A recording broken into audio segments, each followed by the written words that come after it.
Лукашенко адказаў Зяленскаму. Это трёп какой-то. Гэта каментарый наконт тых 500 цэлей у Беларусі, намечаных Украінай. Калі пераказаць коротка, то Лукашенко ў Казахстане на саміце ЕАЭС назваў балбатнёй заявы украінскага прэзідэнта з пагрозамі на свой адрас. Это что вообще такое? У нас есть одна цель, очень серьезная, с точными координатами и совсем недалеко от Беларуси.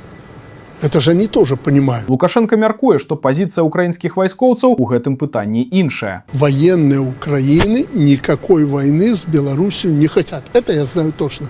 Потому что они понимают, что это 1000 километров дополнительного фронта, граница. И непростая граница Беларуси и Украины. Им это надо? Нет. Пра сабразы і прыніжэнні Лукашенко дадаў, што ў пэўнай ступені шкадуе Зяленскага. Я пытаюсь президента Украины понять. Идет война, идет жуткое давление. Это пережить, это не так просто. Где-то курнул, где-то кольнул и прочее. Произошло, и он начинает делать это заявление. Мне его просто жаль, поэтому ты заметил. Я молчу. Не дай бог попасть в такую ситуацию.